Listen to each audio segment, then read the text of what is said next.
When I was a kid, there was two things I liked to do: play Army, fly. So when I got down to fly and be a flight medic, I figured, it's kind of a dream come true. As a medic, you only have like a big aid bag with you, and what you have is what you have. Being a combat medic, you pretty much not necessarily specialize in anything particular. You just hope you can save their life from whatever's going on with them. The basic mantra for a medic, you can sum it up: do the most good for as many as you can. My ideals were that I would treat everyone. I was a medic, I would provide medical care. It wasn't me to judge the person that was in front of me. And I was sitting in the back with the troops, and they were laughing at me. And they were calling me an FNG. That means funny new guy. Then they seen the caduceus on my collar, and they said, "Oh, he's a medic." And they said, "We better be nice to this guy because he may be saving our ass down the road."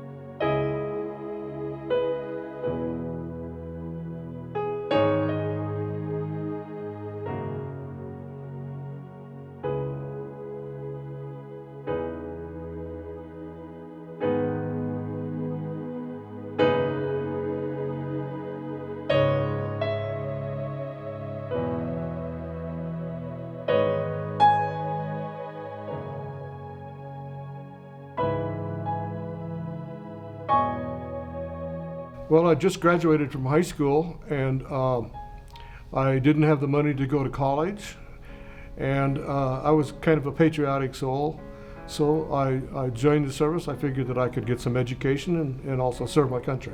I've always wanted to be in the military ever since I was a little girl. My father and my grandfather before me were in the military, and I have one sibling, brother, and then cousins that I was the only girl out of all that, so I pretty much had to play with the boys, so we played Army a lot. Before I went into the military, I was struggling. I had a new son. I was getting newly married, kind of starting life, and times got tough, and so I was thinking, I want to go do medical anyways in my life, so I'll go check out the Army. So I started talking to a recruiter. He got me pointed in the right direction. Working 3 and 4 jobs just to make ends meet, trying to figure out how I could go to college and pay for college instead of being in debt. I was driving down the road one day, saw the recruiter's office, and went, "Hey, I know they got the Army College Fund," so that's what I went to. I was living with my sister in an apartment across the hall from another guy who had just gotten off of active duty and was transferring from the Army Reserve to the National Guard. And I just happened to catch him when he was walking out the door. "Hey, where are you going?" "Oh, I'm going down the aisle to see the recruiter." He said, and I said, "Well, I always thought about joining." And he said, "Well, why don't you come with me?" I'm like, "Okay." I attended basic training at Fort Carson here in Colorado. And I have to tell you, I was 17 and I was pretty excited about going to basic training because at that time there was a draft. And many of the enlisted personnel were 21 to 26 years old, and it was good at 17 years old to be able to compete with older guys physically and mentally, and I thought it was a personal challenge. And so I gained weight in basic training because I was in such good condition when I went, and others tended to lose, and they had a hard time keeping up. But I had a good time in basic training. My basic training was at Fort Leonard Wood, Missouri. When we very first get there, they're pretty much yelling at you in your face and getting in the what they call cattle trucks. If you've seen like the ones that they actually carry cattle in, they have similar ones for us, but they all pack us in there with all our bags and everything, and they're called cattle trucks. And you're in there scared to death, wondering what's going on, getting ready to go to your companies and everything, and then when you get there, they're yelling at you the whole time, "Get your stuff," you're fumbling and falling down, and finally getting to where you need to go. But it's kind of a scary ordeal, but it settles down after a while. First of all, I went to Fort Benning, Georgia, which is basically home of the infantry. So when I found out I was going there, I thought, oh wow, I'm in for a treat. It's one of the few posts that are actually all male There's no female there. And it's pretty tough. I remember just kind of bonding with everybody inside of my platoon that I had never even known at all. You know, the first time we'd met was when we all showed up here. In the very, very beginning when we first got there, they kind of put you in a holding spot, and it's just big rows of barracks and beds and bunk beds and all that good stuff. And they wind up having you do like PT tests, push-ups, sit-ups, and all that stuff. So you always try your hardest, but little do you know that when you go down range, you're getting put into different categories, like super fast runners, middle class runners, lower class runners. So if you tried your hardest and you got to the fast group, you were running about 5 miles a day. So lesson learned. What do I remember most about basic training? Being tired, being yelled at, being move here, move there, hurry up and wait is what we did. So you got moved like cattle, and you got moved to one spot, and this is where they would do everything with you, and then they'd take the whole group of you and they would move you to another spot and they would do everything. It was very organized and very precise, so you had to be at certain spots at the time. But other than that, little sleep and a lot of exercise and a lot of practice. It's St. Patrick's Day, 1997. I am 30 years old, and I'm about to go to basic training. My buddies say, hey, come on, we're gonna take you out before you have to report to the hotel. Okay, no problem. So from about 7 o'clock in the morning on St. Patrick's Day till 5 o'clock that night when I had to be at the hotel, we pretty much had a good St. Patrick's Day. And then I had to go to the MEPS station, and MEPS is Military Entrance Processing Station. It's where everybody goes for them to send you to wherever you're gonna go ship to. So I'm in there at MEPS and I am hung over, and I had to spend almost the entire day. So we had to be there at 4 o'clock in the morning. We wind up not leaving the MEPS station till 4 o'clock in the afternoon, and basically we just sat there. I had fun at basic, being 30 years old and watching all these little 18-year-olds. I can see how it would be hard for someone, being away from home for the first time and stuff. I can. Being 30, I was like, stop crying.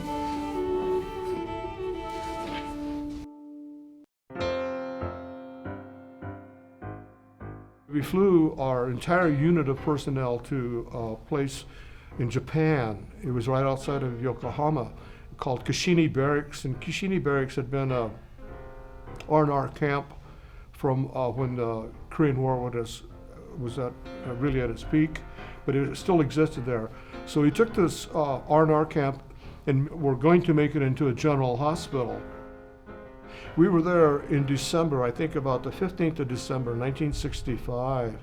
By about the 15th of January, we had a 1,000-bed hospital and we had over 1,200 patients. It was a very busy hospital. We were getting casualties from Vietnam. Most of them would come back having some surgery, some come back without having had any surgery. So we were really doing a lot of surgery care, preparing them so we could send them back to America. And I was there for about 18 months, and I wanted to go to Vietnam. I was stationed in an evac hospital. And as the war was there, because of the helicopters, as soon as a patient was knocked down or hurt, we were able to pick him up. And they would bring him immediately to an evac hospital where we could begin treatment and care. And the soldiers, when they sustained really, really massive wounds, it was highly critical. In fact, we knew that if we could get a patient, no matter how bad he was injured, within an hour after he was hurt, we could most likely save his life. And we called it the golden hour. I love being a medic, and I was a medic through my entire career. At first I was a ground medic, and then when I came back from Iraq, I was able to become a flight medic. And that was probably my most favorite thing, is flying in the helicopters and being able to do what we call rescue hoists, where we dangle out of the helicopter on a jungle penetrator, and that was my favorite part.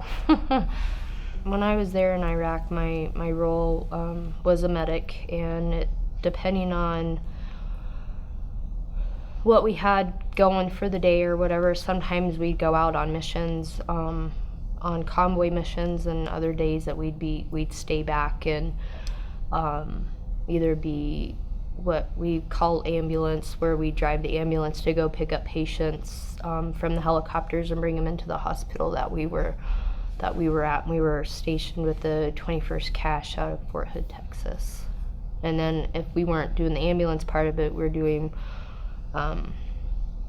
the clinic, which is like sick call, like going, like if you were to go to the doctor, you'd go into the doctor's office, and we'd kind of have our own little area that was set up, and we had tents. We didn't have buildings or anything like that, so it was a big tent city that we had made up into a hospital. Being a combat medic, you pretty much not necessarily specialize in anything particular. You just hope you can save their life from whatever's going on with them. We had a lot of amputations, eviscerations, which is where your guts are hanging out. As a medic, you only have like a big aid bag with you, and what you have is what you have. When we were there, there's it's called a mass casualty, like how the Aurora shooting happened as a mass casualty for everybody, where everybody had to go to different hospitals. Well, we would have those out there also. And like 50 guys can come in. So I mean, in one day, we could treat over 100 people. I went to Iraq the first time February 23rd of 2003 is when I stepped foot actually in Kuwait. That was before everything had kicked off. They were still building up bases, waiting for stuff to come in off the port and everything, equipment and all that good stuff. And then I did my year tour there, and then I came home. The second time that I went was in 06, 08, and it was completely different. In aviation, you pretty much get everything. You get the top of the line, everything. Night vision goggles, top of the line. Uniforms, top of the line. Everything. And we were a GSAB, so we had a whole bunch of different aircraft companies compiled into one big battalion. We could support ourselves with everything, basically. But that one, I had connexes to live in, a bed to sleep in, 3 meals cooked. I didn't have to do the MRE thing. I was really lucky. Everything you do, you work out of your aid bag for the most part. So if you have a patient in the aircraft, you're going to take your aid bag and you're going to spread it all out, because that's all your stuff. You don't really have like an ambulance where you have a cabinet of all your IV stuff, and then you have a cabinet over here of all your bandage stuff, and then over here. It's not like that. You got to open up your bag and just go with what you got. For the medevac, what would happen is there was a radio frequency that they could call, and people would call 9-line, which gave us some information so that we knew we were going to. And then we would launch, and part of that 9-line is their grid coordinate. So we would fly to that grid coordinate, and then we would look for smoke as a marker, and then we would talk to the ground and make sure the ground was clear, and then we would come in and land, and then I would go meet with a medic, a field medic, or I would go into an aid station and do like a critical transport or something from an aid station to the hospital. I was deployed to the Persian Gulf. We landed in Saudi Arabia Christmas Eve of 1990, and then we left April of 1991. I was in a unit, it was called the 26th Forward Support Unit. And the way the support unit was made up is you had your physicians part, and they were part of what they called a treatment team. So you had the physicians, then you had the treatment team, and you had the ambulance platoon. And the ambulance platoon, we pretty much primarily dealt with doing the quick stabilization on the ground, loading them into the vehicles, stabilizing them in our vehicles to move them back to the treatment team. We did a lot of humanitarian aid, helping the refugees.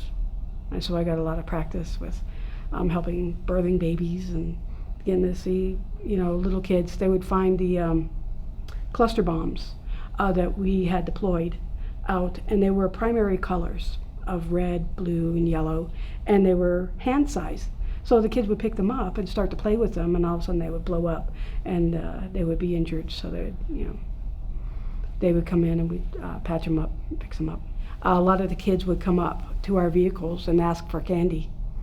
And since we were so generously rewarded with a lot of candy from the States, we would share it. So it was pretty nice. It was, that type of interaction was, great and fun. During combat, the amount of people that I treated during combat actually was very low. It was spread out over the battle I was in. The injured were spread out over the different infantry units and the different brigades. And our numbers were really low comparatively. It was such a different world than, the Afghan war and the Iraq war, where they had to deal with IEDs. We drove through minefields, but we had the minesweepers in front of us, and so we really didn't have a lot of that issue. So it was my very short period of time when we actually got fired upon, and one of our tanks in my unit, 47th unit, was hit. And the driver was killed. The tank commander, who I took care of, had his leg blown off from below the knee. And then the gunners, they were shell-shocked from the loud, from the bursts of the anti-tank round. So I took care of, his name was Sergeant Wiggins. I took care of him and brought him back. And that's pretty much the only war casualty that I injured that I took care of. I got deployed to Baghdad, which was my first trip to Iraq, and that's where I met up with the Ohio National Guard, Charlie Company, 118th Area Support Medical Battalion. And I was the non-commissioned officer in charge, NCOIC, of the Golby Troop Medical Clinic in Baghdad, Iraq, from 04 to 05. When I was running that was running the emergency room in Baghdad. There was a transportation route. It's called Route Irish, and at one point in time, it was the most deadliest road in the world because everybody would travel along it, and that's where all the IEDs would happen. And we were pretty much the only ER for a significant distance on either side. We were almost like dead in the middle of it, so we would get everything. Everything would just come to us. I had 6 ambulances that I would dispatch out on the calls on the base, and then I had the ER that I had to contend with and making sure that they were running and taking care of the patients. So we would have sick call regularly during the day, and then we'd have the emergency room that would do all the emergency room stuff that we need to. So the cough, sniffles, and wheezes and everything would come through. So we had to deal with that. And then all the major traumatic cases you could name, we saw it. Then on the next trip to Iraq, we went to Balad, and that's when I was a full-on medevac medic and took an entire company to Iraq and back like that.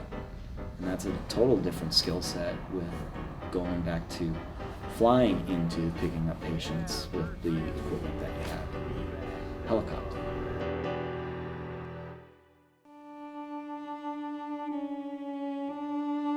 There was no chaos in surgery. Everybody knew what they were supposed to do, and everybody did it.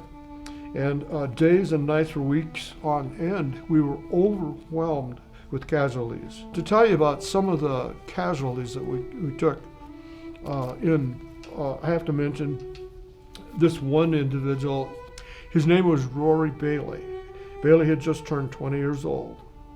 He sustained injuries that blew away both of his eyes, his upper orbit and his lower orbit. It blew away his nose. It blew away his upper jaw and his lower jaw and his tongue. Rory had lost forever his speech, his sense of taste, his sense of smell, his vision, and he could not ever speak again. Rory had lost his face. Our maxillofacial surgeons had the greatest challenge of their careers before them. Rory was on our operating room tables for over 18 hours. And Jack, our technician, refused to leave or have relief until his surgeons had finished all they could do to possibly do the best for Rory. Rory left the 24th Evacuation Hospital 2 days later in air ambulance for the United States. Years later, Rory was on the cover of Life and People magazines as the man with no face. But Rory lived to be 60 years old. We're at the end of the deployment, and where we were, we had our tent set up and away from the hospital with our because our unit was separate from the big hospital, and we had our unit headquarters on one side of the fob, and we had all our vehicles lined up out there, and I was using a computer, writing emails to my family and everything, and next thing I know, I'm on the ground because this huge boom came in, and I was on the ground and I was outside, and it happened so quick because it scared everybody because it was so close. It was within a 50-meter range of where we were, and what had happened was an air blast came in, and that night you couldn't really see because it was pitch dark, so you couldn't see what damage that it really did or anything. I mean, we found big pieces of shrapnel everywhere. Well, the next day I got called into the lieutenant's into the tent because I was over working my medic stuff, and I thought I was in trouble. I was like, what'd I do? They're like, hey, heard you were sitting here last night. And I'm like, yeah. And they're like, this is yours. And I'm like, what? And they're like, it was found in the filing cabinet behind you, and it would have directly hit me in the head if I wouldn't have ducked down sooner. If you're on mission, you sleep with a radio next to your head. So if the radio goes off, you get up, you go fly your mission. There's no set schedule for it other than you're on duty for 24 hours and then you're off for maybe 12, or if a medic is sick, then you're gonna fill in for that medic, and then it just, I don't know, you work a lot. I treated everything from a cough to missing limbs to gunshot wounds to blast injuries to burns, pretty much just about everything. I think the hardest thing that was for me to deal with was kids, little babies, young kids. I mean, they get caught up in all this stuff and they don't know what's going on. They're just doing what they're told, or they're with their parent or whatever. Seeing the kids get all messed up is tough to swallow. And you want to try that much harder to save them, But sometimes it doesn't always work out like that. We had a choice when we first went over to the Persian Gulf, whether we chose to treat the enemy or not. My ideals were that I would treat everyone. I was a medic, I would provide medical care. It wasn't me to judge the person that was in front of me, but to take care of their injuries. We were over the berm, so we were in Iraq, and we were stopped. 4-7 had stopped for a break, and they had captured some prisoners of war, some Iraqi soldiers.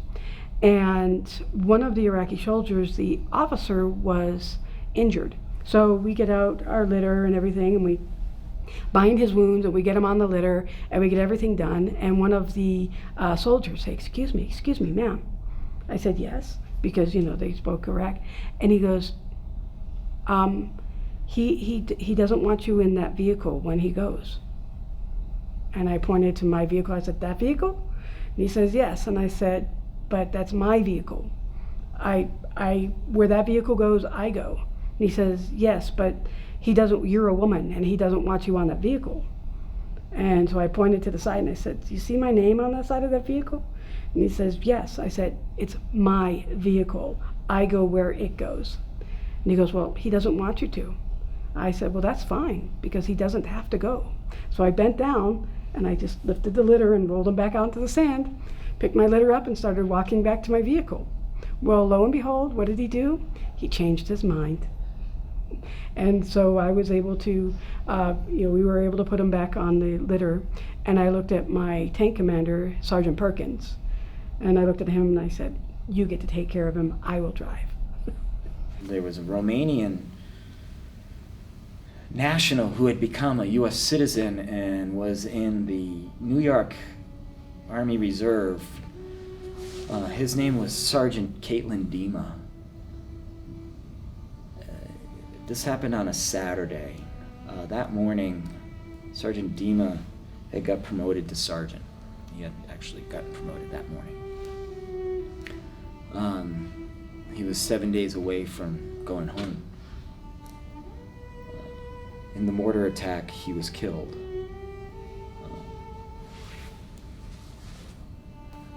He was 31 years old, had a wife and kids at home. He was a school teacher at a local high school.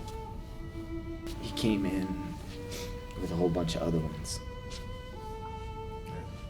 I mean, my medics, they literally ran from their hooches right to where they were, and I had my on-duty crews going. They were there, and they got him in right away and did what we could. And he was dead.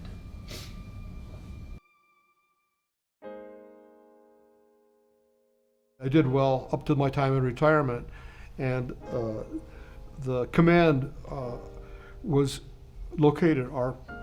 It was at the 6th Army Command, but our command headquarters were located in the Presidio of California. And my immediate commander, Bird Colonel Douglas Horn, he said, "Rod, I don't want you to get out. I want you to stay in." And he said, "The general wants you to stay in too, and he wants to personally talk to you about staying in the Army." So they flew me down to Presidio, and they asked me to stay in the Army because I was only 37 years old. They thought I had a career yet to do. And I explained to them that I had done over 20 years, and I had completed a wonderful career in the Army, and I loved it very much, but it was time for me to get out. Coming back from deployment has definitely changed the way I look at things, just because I was there for 14 months, and like the adjustment is still, I guess I'll probably be adjusting for the rest of my life to it, but just coming home and things not being the same. I would have rather been with my soldiers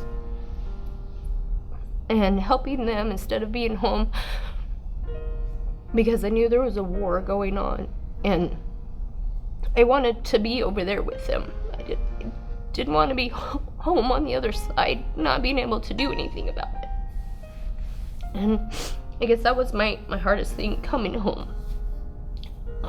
Knowing that I would get letters and emails from friends saying, yeah, we got blown up and so died and this and that and the other. It was probably, that was the worst thing for me because I couldn't be there to help them. Oh, I was excited. I was super excited. I couldn't wait to come home. Civilian clothes and civilian food, McDonald's and Burger King and KFC and all that, pop and everything. So I couldn't wait to come home and be done, go back to my normal life, you know. I came back, and as soon as I got back, I went back to work pretty quickly, probably almost too quickly. I didn't really allow myself time to kind of adjust back into the civilian world of, you know, I didn't have to worry about a lot of the things that I did when I was over in Iraq, you know, like in the middle of the night and stuff like that. I lost a lot of things in the transition. I lost my marriage because I had changed, just kind of grew away from each other.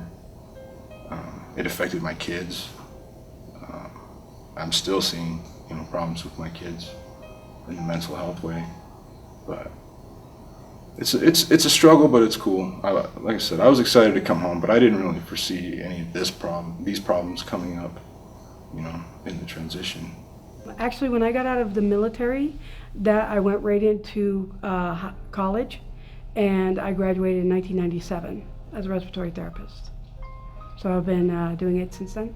I work in the neonatal and pediatric intensive care units at a children's hospital in Colorado Springs. My combat experience gave me a better sense of how precious life is and how quickly it can turn, and the brutality that we can bring upon another person, and how do we offset that. And living my life now, I try to offset the brutality that's out there in the world. I really had not seen what we could do to another person until I was in combat and the suffering from that. So I try to not so much atone, as atone I don't think would be the correct word, but to give more in the world is more of a good than a bad. I was never wounded during my service. My medical conditions that I have are service connected.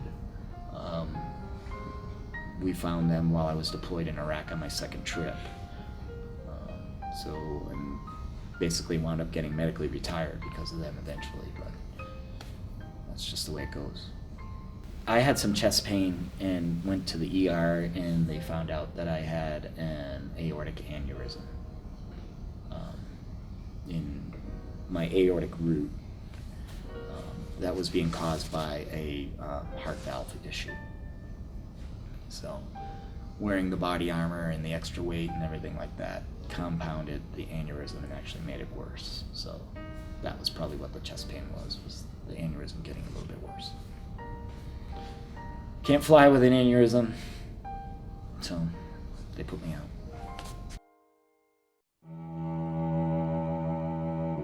I have a difficulty in hearing, and I attribute that to the night of Tet when I was in that very large explosion. And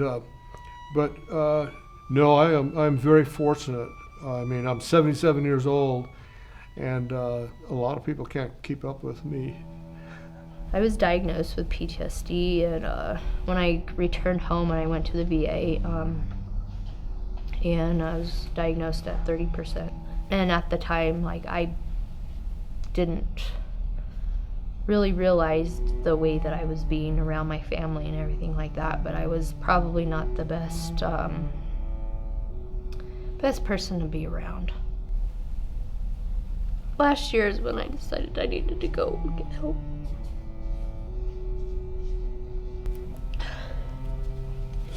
I got body last year, the end of July. Being a person in the military, it's hard for people to know what it's like to have somebody in the military. And these days especially with the wars going on all the time and getting deployed every couple years and stuff. So it's crucial for those people who do have those military people to support them. There's a lot of problems with anger, like dealing with stuff. A lot of problems are alcohol. Alcohol is a huge problem. A lot of vets turn into alcohol. For me, I turned into alcohol, and it turned into alcoholism, and then I became a massive alcoholic. And so, after I kind of was at the edge, and my ex-wife told me, again, this was the first time that she told me, you need to go get help. And I mean, I had fought it the whole time, but I wound up throwing a chair through a wall, is what happened. And then she told me basically, let's either go get help or we're out of here. So I went and got help, and I quit drinking, which helped a lot. That helped a lot. I'm still sober. But like I said, I still go weekly to my therapists, and I have to talk about my week, and we still work on different ways to cope with things. And my therapist helps me be more aware of myself. No, I'll never touch the medical field again. Don't ever want to do it again. I've done so much over there that when I come home, I don't want to be put back into that feeling again. I don't want to do it again. Brings up too many memories and triggers, and I just don't want to do it. It's tough. I dealt a lot with PTSD. I even went and did a 7-week program at the VA in Denver, the 7 West program, which helped a lot. I mean, I still go see my VA therapists, my psychiatrists, and all that stuff. They tell me it's going to be an ongoing battle until the day that I die. So I think that was the biggest impact in my life, and will be in the future. They didn't have that word PTSD when I got out of the military. That was not a word that was there. There were a lot of people who were suffering odd afflictions, different types of rashes and stuff. What I noticed when I got back from the Persian Gulf, I was allergic to cinnamon. I was never allergic to cinnamon before, and I was allergic to cinnamon for about 10 years, it's only when I got back from the Persian Gulf War did I discover I couldn't eat cinnamon anymore. I hear loud sounds on the ground, low crawling, find out where you're at, get back up. Say, oh, you didn't see that, did you? I was able to, talk myself down most of the time in the civilian world when it came into situations. I would overreact to loud sounds and stuff, and so it took me a while to, for myself, to say, it's safe, it's all right. You don't have to react that way to that. The transition back to civilian on my first trip, I did it too fast. I went back to work way too fast. I knew that I had issues with stuff. I was drinking a lot. I had to stop drinking. A lot of anger issues. Would yell a lot. Startle easy.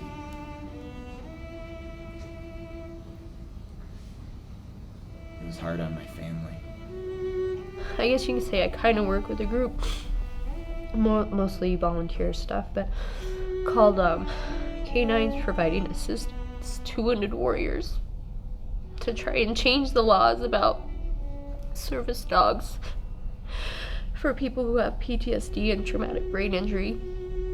And then also I volunteer now with the lady that helped me train her to get hours so I can help train service dogs for veterans.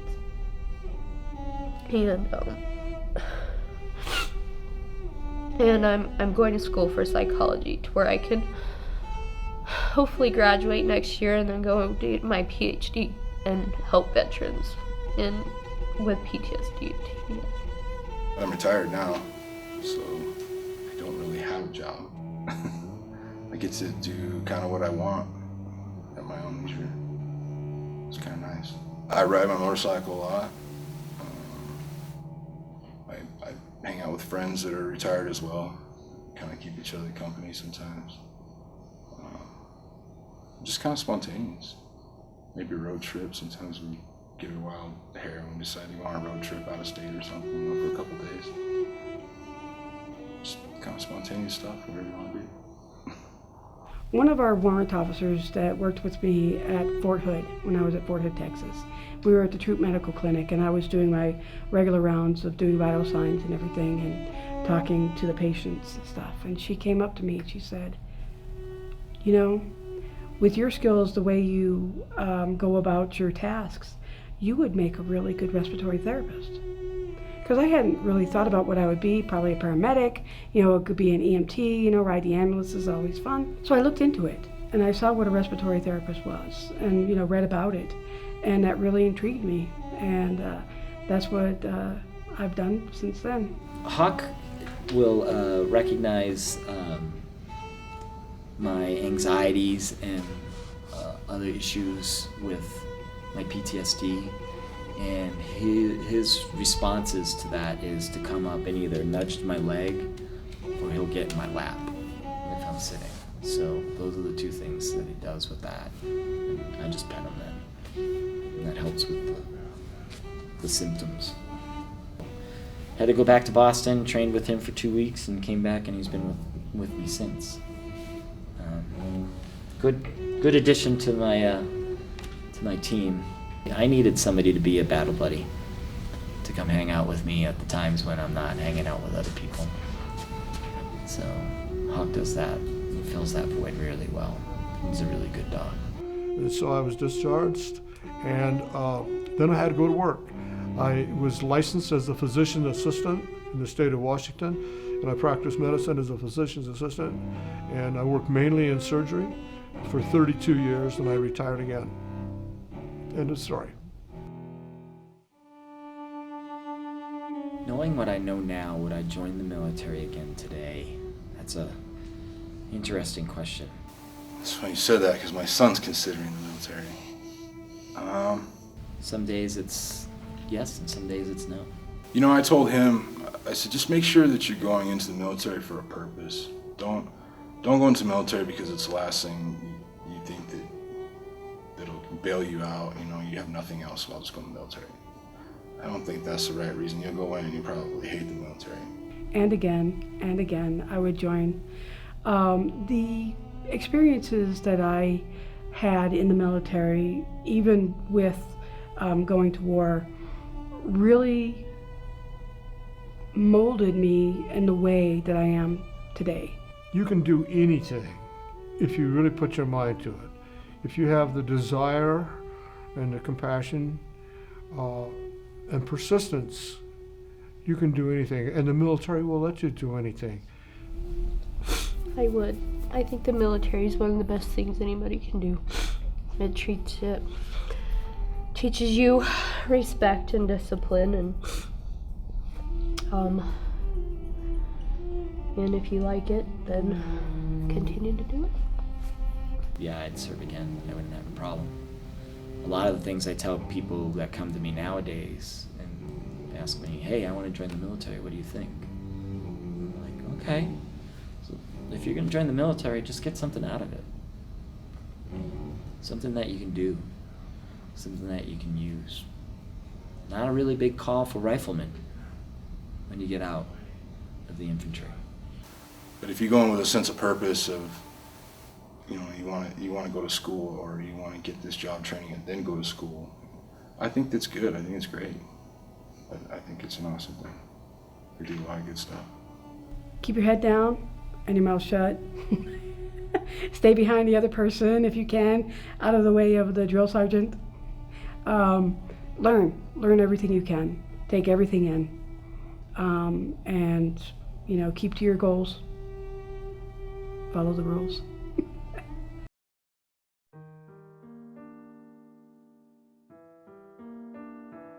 We hope you enjoyed the film Medic. The Westminster High School staff and students were so proud of the work we did on this movie, and we'd like to thank Congressman Perlmutter for the opportunity. Well, we appreciate the high school for pitching in, and we understand so many classes and departments were involved.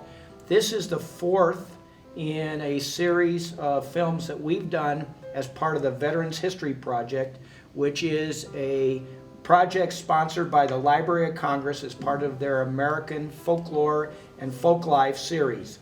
So we are very proud to have you guys participate in this. The other films we've made have been placed with the Library of Congress, have been viewed by many people, and I know this film and all of its really interesting interviews will get the same kind of play in Washington and elsewhere. And we're very proud to be the first high school to do one of these films. That's amazing for us. We had a lot of students that were able to participate in this, our video cinema arts class, as well as our IB history class and our graphic design class. We're all able to be a part of this, as well as some of our music courses. We were able to perform some of the scores in the video as well. So our kids did an amazing job like they always do, but it really helped us focus in on our problem-based learning that we have going on right now as well. Well, and the subject is a very serious one about the realities of war, both the glories of war and the terrible side of war. And you know, for the kids to interview and participate in this is very, I think, important to their learning, but to the learning of the community. So I'm just glad that Westminster High School was willing to take on this task, because one, it's a tough one because you learn some tough stories, and two, to put this kind of production together really requires a lot of work, a lot of effort, and some professionalism. A lot of the kids told me that some of the hardest but most rewarding parts were listening to the veteran stories. I think it was a real eye-opener for our students to understand what those veterans were going through, and also the help that they gave to the soldiers that were in combat. Well, so the help they gave in combat and the help that some of them have needed after combat. And so, you know, these kinds of stories are what the Library of Congress is looking to preserve so that future generations really know, what we've gone through in some of the conflicts that we've faced. And, these productions are going to outlive all of us. Right. They are going to be part of the history of the United States of America, and this school should be very proud that they've participated in putting something like this together. Absolutely, and we want to thank you again for that opportunity, and as always, proud of our kids, but it wouldn't have been able to be proud of them without your willingness to allow us to take on this project. I just want to thank Westminster High School for all of its hard work and for the students who participated in this project. It's going to be something all of us will remember for a very long time. Thanks again.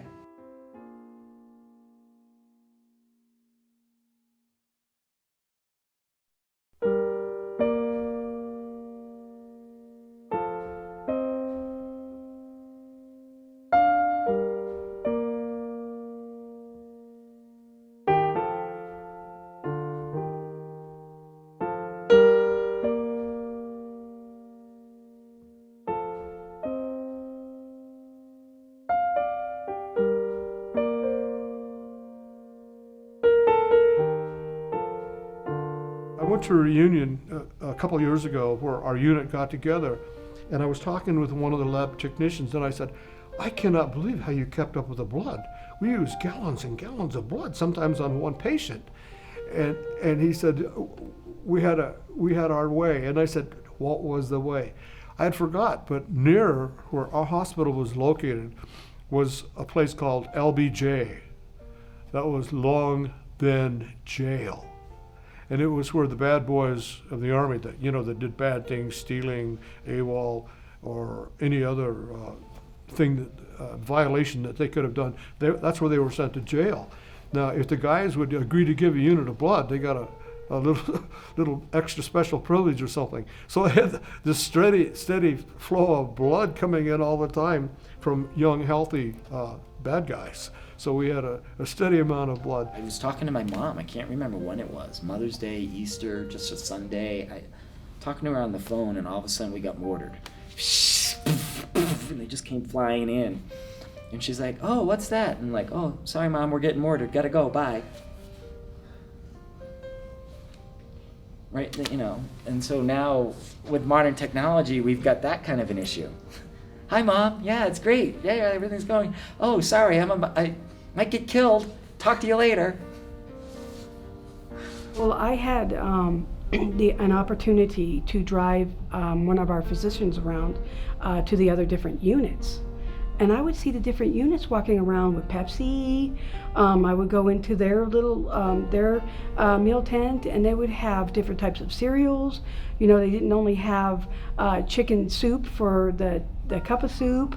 They had different types of beverages. And I'm like, why don't we get this? Why do we only have, Sprite and some Life cereal? We don't really have very much else.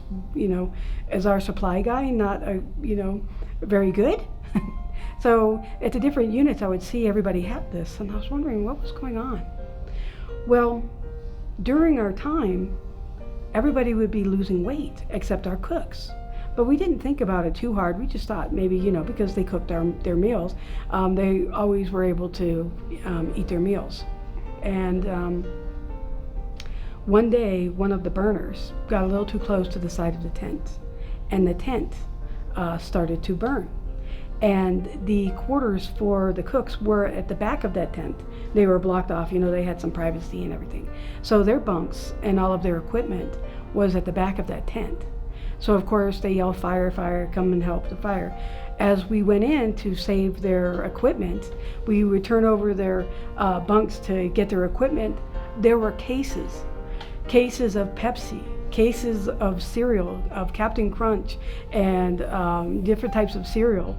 And the first thing I thought of, after months of eating barely anything decent to eat, I saw that Captain Crunch, and that's what I grabbed. Other people were grabbing cases of Pepsi and Coke, and we just started running out of the tent. We left their equipment. And so the bartering started. I will give you 3 boxes of Captain Crunch for 2 cans of Pepsi. And we got told ever so nicely, is there any way that you can spare a pair of uniforms for the cooks, since all of their equipment burned? So we were kind of generous, but not great generous, because we were like, they kept a good food from us. You know, why should we? So that was a mentality we had, but it was funny, jumping into a burning tent for a case of Captain Crunch.